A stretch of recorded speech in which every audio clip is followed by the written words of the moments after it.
Hi guys, welcome back to our channel. നമ്മളിപ്പോൾ കണ്ടുകൊണ്ടിരിക്കുന്ന new ഡ്രാമയുടെ final part 1 ആണ് നമ്മൾ കാണാൻ പോകുന്നത്. അപ്പോൾ അധികം വെയിറ്റ് ചെയ്യാണ്ട് നമുക്ക് നേരെ എപ്പിസോഡിലേക്ക് പോകാം. അങ്ങനെ സീൻ കട്ട് ചെയ്താല് പൗലേനെയും ഷായിനെയും ബോയിനെയും കാണിക്കാണ്. ഇനിയൊരു കൺക്ലൂഷനിലേക്ക് എത്തേണ്ടതില്ല എന്ന് എനിക്ക് തോന്നുന്നു. പൗല, നീ എനിക്ക് വേണ്ടിയിട്ട് ഫ്രീയുടെ പൂച്ചയുടെ പേരൊന്ന് കണ്ടെത്തി തരാമോ എന്ന് ബോയ് ഇങ്ങനെ ചോദിക്കും. ഓക്കെ എന്നും പറഞ്ഞിട്ട് പൗലയും സിസ്റ്റത്തിലേക്ക് ഇരിക്കും. അങ്ങനെ തന്നെ ബോയും ഒരുപാട് ഫ്രീയുടെ ഫോട്ടോസ് ഒക്കെ ഷായിക്ക് കാണിച്ചു കൊടുക്കും. നമുക്ക് ഈ ഒരു സ്ഥലത്തേക്ക് ചെന്നാലോ? ഫെയ്യുടെ ഒരുപാട് ഫോട്ടോസ് ഫെയ് എടുത്തിട്ടുള്ളത് ഈ ഒരു സ്ഥലത്ത് വെച്ചാണ്. എന്തായാലും നമുക്ക് അവിടെ ചെന്ന് ഇതിനെപ്പറ്റി എന്തെങ്കിലും ക്ലൂ കിട്ടുമോ എന്ന് അന്വേഷിച്ചിട്ട് വരാന്ന് പറയും. അങ്ങനെ ബോയും ഷായും കൂടി നേരെ ആ ഷോപ്പിലേക്ക് ചെല്ലും. അവിടെ ചെന്ന് ഫെയിനെ കുറിച്ച് കൂടുതലായിട്ട് അന്വേഷിക്കും. അവിടെയുള്ള വെയിട്രസും സ്ഥിരമായിട്ട് ഷോപ്പിലേക്ക് വരുന്ന ഒരു കസ്റ്റമർ ഞങ്ങൾക്കുണ്ട്. ഫെയ് എപ്പോ വരുന്നു അപ്പോഴൊക്കെ ആ കസ്റ്റമറും ഇവിടെ ഉണ്ടാകും. ദേ ആ മൂലക്കാണ് ആ കസ്റ്റമർ എപ്പോഴും ഇരിക്കാറ്. അതുമല്ലാണ്ട് ഫെയ്യും ആ കസ്റ്റമറും തമ്മിൽ നേരത്തെ പരിചയമുണ്ടെന്ന് തോന്നുന്നു. ഒരു തവണ രണ്ടുപേരും പരിചയം പുതുക്കി ചിരിച്ചുകൊണ്ട് പോകുന്നതൊക്കെ ഞാൻ കണ്ടിട്ടുണ്ട്. പിന്നെ ഒരു തവണ ആ കസ്റ്റമർ വരുമ്പോ ആ കസ്റ്റമറിന്റെ ഷർട്ടിൽ നിന്ന് ലൈറ്റ് ആയിട്ട് വിനേഗറിന്റെ സ്മെല്ല് വരുന്നുണ്ടായിരുന്നു എന്ന് പറയും. അങ്ങനെ തന്നെ അടുത്ത് നിൽക്കുന്ന പയ്യന്റെ അടുത്ത് എന്താ സത്യമല്ലേന്ന് ആ ലേഡി ഇങ്ങനെ ചോദിക്കും. ആ പയ്യനും ഒന്ന് പതുങ്ങിയാണെങ്കിലും അതേന്ന് പറയുമ്പോ തന്നെ പോയും അതെപ്പോഴായിരുന്നു എന്ന് ഇങ്ങനെ ചോദിക്കും. അതിന് ആൻസർ പറയുന്നത് ആ ഒരു പയ്യനാണ്. ആ ഒരു ദിവസം എനിക്ക് ഓർമ്മയുണ്ട്, അന്ന് എന്റെ ബർത്ത്ഡേ ആയിരുന്നു. ഇതാണ് ആ ഡേറ്റ് എന്നും പറഞ്ഞ് ഫോണിൽ ആ ഡേറ്റ് കാണിക്കും. സെപ്റ്റംബർ 17, 2024 എന്നാണ് അതിൽ കൊടുത്തിട്ടുള്ളത്. അപ്പോഴാണ് ബോയ്ക്ക് കെമിസ്ട്രി ലാബിൽ വെച്ച് നടന്ന ഇൻസിഡന്റ് ഓർമ്മ വരുന്നത്. ഫെയ്യുടെ കയ്യിൽ നിന്ന് ടെസ്റ്റ് ട്യൂബ് നിലത്തേക്ക് വീണ് പൊട്ടുമ്പോ മാർക്ക് ഓടി വന്നാണ് ഫെയിനെ എഴുന്നേൽപ്പിക്കുന്നത്.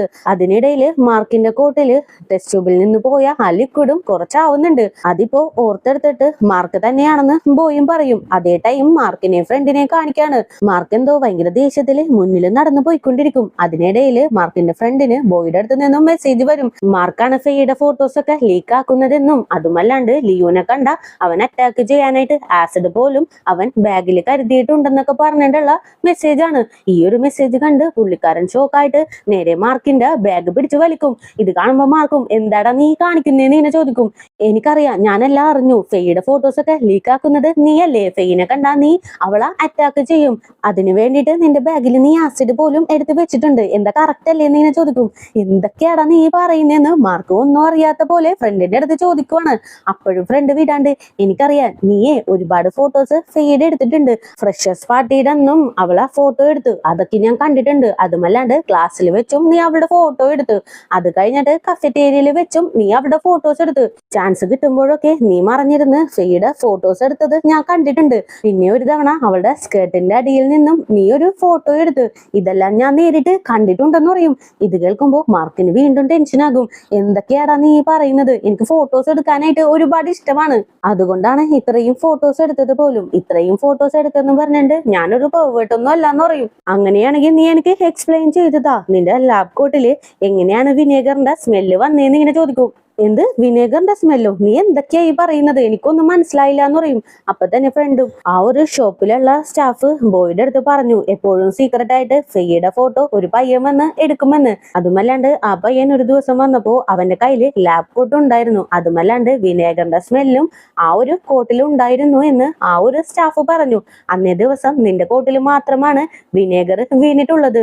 അപ്പോ നീ തന്നെയല്ലേ അത് ചെയ്തെന്ന് എന്നെ ചോദിക്കും. അപ്പൊ തന്നെ മാർക്കും ശരിയാണ് നീ പറഞ്ഞത്, അന്നേ ദിവസം എന്റെ കോട്ടിൽ മാത്രമേ വിനേഗർ വീണിട്ടുള്ളൂ. പക്ഷെ അതെന്റെ കോട്ടല്ലായിരുന്നു. ഞാൻ ലാബിൽ നിന്ന് പോരുമ്പോ തന്നെ ആ കോട്ടിന്റെ ഓണറിന്റെ അടുത്ത് ഞാൻ ആ കോട്ട് റിട്ടേൺ ചെയ്തിരുന്നു എന്ന് പറയും. അങ്ങനെ ആ ദിവസം ലാബിൽ നിന്ന് ഇറങ്ങുമ്പോ മാർക്ക് നേരെ ആ കോട്ടിന്റെ ഓണറിന്റെ അടുത്തേക്ക് ചെല്ലും. സോറി, ഇത്തിരി വിനേഗർ ഈ കോട്ടില് സ്പ്രെഡ് ആയിട്ടുണ്ട്. നെക്സ്റ്റ് ടൈം ഞാനിത് വാഷ് ചെയ്ത് തരാന്നും പറഞ്ഞ് ഒരാളുടെ കയ്യിൽ ആ കോട്ട് കൊടുത്തിട്ട് പോരുന്നുണ്ട്. നിനക്കിപ്പോഴും എന്നെ വിശ്വാസമായില്ലേ? വേണമെങ്കിൽ ഞാൻ എന്റെ ബാഗ് കാണിച്ചു തരാം. ഞാനൊരു ആസിഡും എന്റെ ബാഗിൽ കൊണ്ടുവന്നിട്ടില്ല എന്നും പറഞ്ഞ് ബാഗൊക്കെ തുറന്ന് കാണിച്ചു കൊടുക്കും. ഫ്രണ്ടിനും അപ്പോഴാണ് വിശ്വാസമാകുന്നത്. അങ്ങനെ തന്നെ മാർക്കിന്റെ അടുത്ത് അപ്പൊ നീ ആ കോട്ട് കൊടുത്തത് ആരുടെ കയ്യിലാണെന്ന് ഇങ്ങനെ ചോദിക്കും. മാർക്കാണെങ്കിൽ ഒന്നും മിണ്ടാണ്ട് നിൽക്കാണ്. അങ്ങനെ സീൻ കട്ട് ചെയ്താല് ബോയും ഷായും കൂടി നേരെ പൗലയുടെ അടുത്തേക്ക് ചെല്ലും. പൗല, ഫെയ്യുടെ പൂച്ചയുടെ പേര് കണ്ടെത്തിയോന്ന് ഇങ്ങനെ ചോദിക്കും. ഇല്ല, ഇതുവരെയായിട്ടും കണ്ടെത്താനായിട്ട് സാധിച്ചില്ല. അവള് ലൈവിലൊക്കെ ആ പൂച്ചക്കുട്ടിനെ കാണിക്കുന്നുണ്ടെങ്കിലും എന്റെ പൂച്ചക്കുട്ടിക്ക് ഒരു ഹായ് കൊടുക്ക്, എന്റെ കിറ്റിക്ക് ഒരു ഹായ് കൊടുക്കെന്ന് മാത്രമേ പറയുന്നുള്ളൂ എന്ന് പറയും. അങ്ങനെ സീൻ കട്ട് ചെയ്താല് നമ്മുടെ ഫെയിനെ കാണിക്കാണ്. ഫെയ് ആണെങ്കിൽ ഒരു ഹോട്ടലില് സ്റ്റേ ചെയ്യാനായിട്ട് വന്നിട്ടുണ്ട്. അങ്ങനെ റൂമിൽ നിന്ന് ഇറങ്ങി നേരെ റിസപ്ഷനിലേക്ക് വരും. ഇവിടെ അടുത്തെങ്ങാനും വല്ല കൺവീനിയൻസ് സ്റ്റോർ ഉണ്ടോ എന്ന് ഇങ്ങനെ ചോദിക്കും. കുറച്ചു ദൂരം മാറി ഒരു സ്റ്റോർ ഉണ്ടെന്ന് പറയും. ഓക്കെ എന്നും പറഞ്ഞ് അവളുടെ പൂച്ചക്കുട്ടീനെ ഇട്ടേച്ച ആ കേജിലേക്ക് നോക്കും. അതാണെങ്കിലോ ഓപ്പൺ ആയി കിടക്കുവാണ്. അതിനുള്ളിലാണെങ്കിലോ ആ പൂച്ചയുമില്ല. അയ്യോ എന്റെ പൂച്ചേനെ കാണാനില്ല എന്ന് പറയും. അയ്യോ മാഡം, ഇത്രയും നേരം ആ പൂച്ച ഈ കേജിന്റെ ഉള്ളിൽ തന്നെ ഉണ്ടായിരുന്നു, ഇപ്പൊ എവിടെ പോയെന്ന് അറിയില്ല എന്ന് പറയും. അങ്ങനെ ഫെയ്യും പേടിച്ച് പൂച്ചേനെ അന്വേഷിച്ച് നടക്കുവാണ്. കിറ്റി, വാവേ, പൂച്ചക്കുട്ടി എന്നൊക്കെയാണ് ആ പൂച്ചേനെ വിളിക്കുന്നത്. ഇപ്പോഴും പേര് ചൊല്ലി ഫെയ് അതിനെ വിളിക്കുന്ന പോലും ഇല്ല. അതേ ടൈം ബോയും ഷായൊക്കെ കൂടി ഇരുന്ന് ഫെയ്യുടെ വീഡിയോസ് ഒക്കെ കണ്ടോണ്ടിരിക്കുകയാണ്. അതിനിടയിൽ പെട്ടെന്ന് ഫെയ്, നിങ്ങൾക്കാർക്കും എന്റെ പൂച്ചക്കുട്ടിയുടെ പേര് അറിയില്ലല്ലോ, ഇത്രയും നേരം ഞാൻ എന്റെ കിറ്റി എന്നല്ലേ പറഞ്ഞത്, എന്റെ പൂച്ചക്കുട്ടിയുടെ പേര് ഞാനിപ്പോ പറയാന്ന് പറയും. അതേ ടൈം അങ്ങനെ തന്നെ ഫെയിനെ കാണിക്കുന്നുണ്ട്. ഒരുവിധം അവിടെ ഇവിടെയൊക്കെ നോക്കി പൂച്ചയിരിക്കുന്ന സ്ഥലം ഫെയ് കണ്ടെത്തും. അങ്ങനെ അത് എടുക്കാനായിട്ട് പോകുമ്പോ വേറൊരാള് വന്ന് പൂച്ചേനെ എടുക്കും. ആ ടൈമിൽ തന്നെ ഫെയ്യും ആ ലൈവ് സ്ട്രീമിങ്ങില് എന്റെ പൂച്ചക്കുട്ടിയുടെ പേര് ജെറി എന്നാണെന്ന് പറയും. അതേ ടൈം പൂച്ചനെ പൊക്കിയെടുത്ത ആളെയും കാണിക്കുന്നുണ്ട്. മാർക്കിന്റെ കൂടെ ആ സ്പെക്സ് വെച്ച ഫ്രണ്ട് അല്ലാണ്ട് വേറൊരു ഫ്രണ്ട് കൂടി ഇല്ലേ, അവനാണ് ജെറി. അങ്ങനെ ജെറിനെ കണ്ട് ഫെയ് ഒന്ന് ഷോക്കായിട്ട് നിൽക്കാണ്. അതേ ടൈം ബോയ് ആനിന് കോൾ ചെയ്യും. നിന്റെ കൂടെയല്ലേ ജെറി ഫെയ്യിനെ അന്വേഷിക്കാനായിട്ട് വന്നത്, അവനിപ്പോ നിന്റെ കൂടെ ഉണ്ടോന്ന് ഇങ്ങനെ ചോദിക്കും. എന്ത് പറയാനാണ്, അവനിപ്പോ എന്റെ കൂടെ ഇല്ല, ഫെയ് ഇനി എങ്ങാനും അവളുടെ റൂമിലേക്ക് തിരിച്ചു വന്നിട്ടുണ്ടാകൂന്ന് പറഞ്ഞ് അവൻ എന്നെയും കൂട്ടി ഫെയ്യുടെ വീട്ടിലേക്ക് വന്നു. എന്നിട്ട് ഇവിടെ വെച്ച് എന്നെ ലോക്ക് ചെയ്തിട്ട് അവൻ എങ്ങോട്ടോ പോയി. എങ്ങോട്ടാണ് പോയതെന്ന് എനിക്കറിയില്ല എന്ന് പറയും. അപ്പൊ തന്നെ ബോയും, എല്ലാം ചെയ്ത് കൂട്ടിയത് ജെറിയാണെന്ന് തോന്നുന്നു, നീ ഇപ്പോ സേഫ് അല്ലേ, നീ എന്തായാലും ലൊക്കേഷൻ അയക്ക്, ഞാൻ വന്ന് നിന്നെ രക്ഷപ്പെടുത്തിക്കോളാം, എന്നിട്ട് നമുക്ക് എല്ലാവർക്കും കൂടി ഫെയ്യിനെ പോയി രക്ഷിക്കാന്ന് പറയും. അപ്പൊ തന്നെ ഞാൻ ഫെയ് സേഫ് അല്ലേ എന്ന് ഇങ്ങനെ ചോദിക്കും. അറിയാൻ പാടില്ല, ജെറി മിക്കവാറും അവൾ അന്വേഷിച്ച് പോയി കാണുമെന്ന് പറയും. അതേ ടൈം ജെറി ആ പൂച്ചക്കുട്ടിയെയും എടുത്ത് ഫെയ്യിനെ നോക്കിക്കൊണ്ട് നിൽക്കാണ്. അപ്പൊ തന്നെ ഫെയ്, നീ എന്താ ഇങ്ങോട്ടേക്ക് വന്നേന്ന് ഇങ്ങനെ ചോദിക്കും. ഞങ്ങളെല്ലാവരും നിന്നെ അന്വേഷിച്ച് നടക്കുവായിരുന്നു, നീ ഇപ്പോ ഓക്കെ അല്ലേ? ഇല്ല ജെറി, ഞാൻ ഓക്കെ അല്ല, ഞാൻ ഭയങ്കര ഡിപ്രസ്ഡ് ആണെന്നും പറഞ്ഞിട്ട് ഇത്തിരി സങ്കടപ്പെട്ട് നിൽക്കും. പെട്ടെന്ന് തന്നെ ജെറി, നീ ഡിപ്രസ്ഡ് ആണോ? അങ്ങനെയാണെങ്കിൽ നന്നായി, നീ സങ്കടപ്പെട്ടിരിക്കണോന്ന് പറഞ്ഞിട്ട് ജെറി അവന്റെ ഒറിജിനൽ ഫേസ് പുറത്തേക്ക് എടുക്കും. ഇത് കാണുമ്പോ ഫെയ് ഒന്ന് ഷോക്ക് ആകും. എന്തൊക്കെയാ നീ പറയുന്നേന്ന് ഇങ്ങനെ ചോദിക്കും. ഞാനേ എപ്പോഴും നിന്റെ കൂടെ ഉണ്ടായിരുന്നു, എന്നിട്ട് നീ എന്നെ കണ്ടില്ലല്ലോ എന്ന് ഇങ്ങനെ ചോദിക്കും. അപ്പോഴാണ് ഫെയ്ക്കും, അപ്പോ നീയാണോ എന്റെ ഫോട്ടോസ് ഒക്കെ സോഷ്യൽ മീഡിയയില് സ്പ്രെഡ് ചെയ്യുന്നേന്ന് ഇങ്ങനെ ചോദിക്കും. അതെ, ഞാനാണ്, എപ്പോഴും നിന്റെ കൂടെ ഞാൻ ഉണ്ടായിരുന്നു, പക്ഷെ നീയൊന്നും എന്നെ കണ്ടില്ല. നിനക്ക് എപ്പോഴും ഞാൻ ഓരോ ഗിഫ്റ്റും അയക്കും, അതൊക്കെ നീ തുറന്നു നോക്കിയിട്ടുണ്ട്, പക്ഷെ വരുന്ന ഗിഫ്റ്റ് എല്ലാം റെഡ് കളർ ബോക്സിലല്ലേ വരുന്നത്, അതെല്ലാം അയച്ചത് ഞാനാണെന്ന് പറയും. അപ്പൊ തന്നെ ഫെയ് അവൾക്ക് വന്ന ഗിഫ്റ്റ് എല്ലാം ഒന്ന് ഓർത്ത് നോക്കും. വീട് നിറച്ചിരിക്കുന്നത് റെഡ് കളർ ബോക്സ് ആണ്, അപ്പോ അതെല്ലാം അയച്ചത് നീയാണല്ലേ എന്ന് ഇങ്ങനെ ഷോക്കായിട്ട് നിൽക്കാണ്. നിന്റെ കൂടെ എന്നും ഞാൻ ഉണ്ടായിരുന്നു, നിന്നെ ഹെൽപ്പ് ചെയ്യാനും ഞാനാണ് ഉണ്ടായിരുന്നത്. ഒരു തവണ നീ ബോയുടെ അടുത്ത് അവൻ ഏത് ഹൈസ്കൂളിലാണ് പഠിച്ചെന്ന് നിർബന്ധിച്ച് ചോദിച്ചില്ലേ, അത് കണ്ടിട്ട് അവൻ ഏത് സ്കൂളിലാണ് പഠിച്ചതെന്നും ലിയോന്റെ പഴയ ഫോട്ടോസും നിനക്കായിട്ട് അയച്ചു തന്നത് ഞാനാണ്. പിന്നെ ഫെയ്ഡി ഫെയ് എന്നുള്ളൊരു അക്കൗണ്ട് ഇല്ലേ, അതിന്റെ അഡ്മിൻ ഞാനാണ് ആ അക്കൗണ്ട് ക്രിയേറ്റ് ചെയ്തത്. ആ ഫെയ്ഡി ഫെയ് എന്നുള്ളൊരു അക്കൗണ്ട് നീയാണ് യൂസ് ചെയ്യുന്നത് എന്ന് സംശയിച്ച് ബോയ് നിന്നെ പിടിച്ചപ്പോ പോലും നിന്നെ ഹെൽപ്പ് ചെയ്തത്, അതും ആ ഒരു അക്കൗണ്ടിൽ നിന്ന് മെസ്സേജ് അയച്ച് ഹെൽപ്പ് ചെയ്തത് പോലും ഞാനാണ്. അതുമല്ലാണ്ട് ബോയും ലിയോയും കൂടി ഡേറ്റിന് പോയതും അവരൊരുമിച്ച് എന്തെല്ലാമാണ് ചെയ്തത്, എന്തെല്ലാം ഗെയിംസ് ആണ് കളിച്ചത് എന്നുള്ള ഇൻഫർമേഷൻ എല്ലാം തന്നത് തന്നെ ഞാനാണ്.